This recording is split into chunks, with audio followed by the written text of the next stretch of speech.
P.J. Brownlee. I'm the curator here at the Terra Foundation for American Art in Chicago. I'm here today to talk about George Caleb Bingham's The Jolly Flatboatmen, painted in 1877-78. It was the third version of the subject that the painter crafted over his long career, and it was painted near the end of his life. We still don't exactly know why he painted this picture. He was in Washington, D.C. at the time on a visit. Bingham hailed from Missouri and traveled east and early in his career to learn the rudiments of drawing and painting from some of the artists working on the East Coast. He returned to his native Missouri after and began painting a series of pictures depicting these riverboatmen, essentially Western figures. This was the Western frontier at the time. And these were figures that appealed greatly to art goers back east. Audiences really loved these kinds of American characters as they were becoming known. Some of the other characters in this constellation of figures included the Negro minstrel, the backwoodsman, the riverboatman, the New England Yankee, and other stock figures that were popular not only in imagery such as this painting, but also in popular publications, chapbooks, illustrated magazines, and so forth. They were characters on the stage as well, so you might go to see a play in New York and see riverboatmen or backwoodsmen as some of the characters in the play. So these stock figures were quite popular across the nation, and they helped people in the East to get a sense of what life was like in the West. Now, the West depicted by Bingham is a settled West. It's not a completely untrammeled frontier. In the 1840s, river boats like the ones that Bingham depicted were popular, well used, ubiquitous on the river. They worked in tandem with steamboats, which were coming onto the scene in the mid-19th century. They were helpful because they could navigate shallow water, whereas the larger steam vessels had to stay further offshore. So they were a big part of the trade along the Mississippi and Missouri rivers. The Terra Foundation's painting combines elements from earlier versions of the subject. From Bingham's 1846 composition, the Terra's picture borrows the centered composition. The boat is midstream in the center of our view. Bingham also made a later, more ambitious, larger painting in 1857 during his time in Dusseldorf, Germany. It's called The Jolly Flatboatmen in Port. It's at the St. Louis Art Museum. It's a slightly different composition, but that central figure waving the red bandana above his head is taken from that composition. So this late version of the painting brings together elements from those two compositions, those two earlier compositions. So the cast of characters that Bingham used throughout his career are represented here. The fiddle player, the man banging on the skillet, keeping the beat.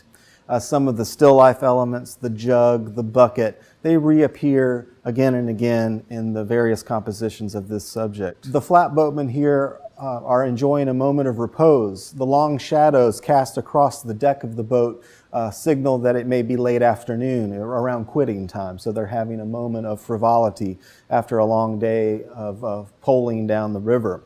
Below the deck, you can see some barrels and other supplies that they would have been carrying, and give us some indication as to the role these riverboats played moving goods and people up and down the Mississippi and Missouri rivers.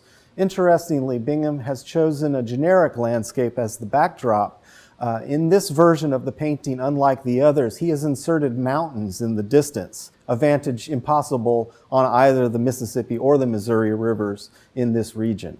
One element of the painting has not garnered much attention, but I think it's quite important, and that is the turkey that's lurking out from underneath the upper deck of the riverboat. Though we can't hear what tune the fiddler is playing, I think the presence of this turkey suggests that it could be the famous song Turkey in the Straw, which was a very popular song in the mid-19th century.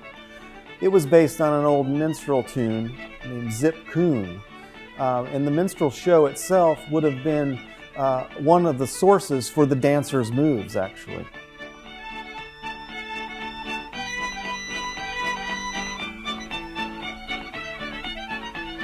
We've learned through conservation analysis and through the use of infrared reflectography or X-ray, we were able to see a figure in the background of the composition that Bingham originally inserted but then later painted out.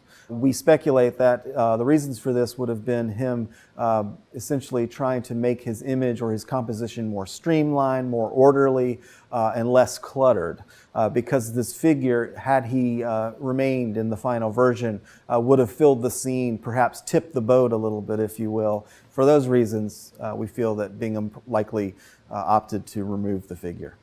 Again, returning to the question of why Bingham chose to make this composition so late in his life. He would die the following year.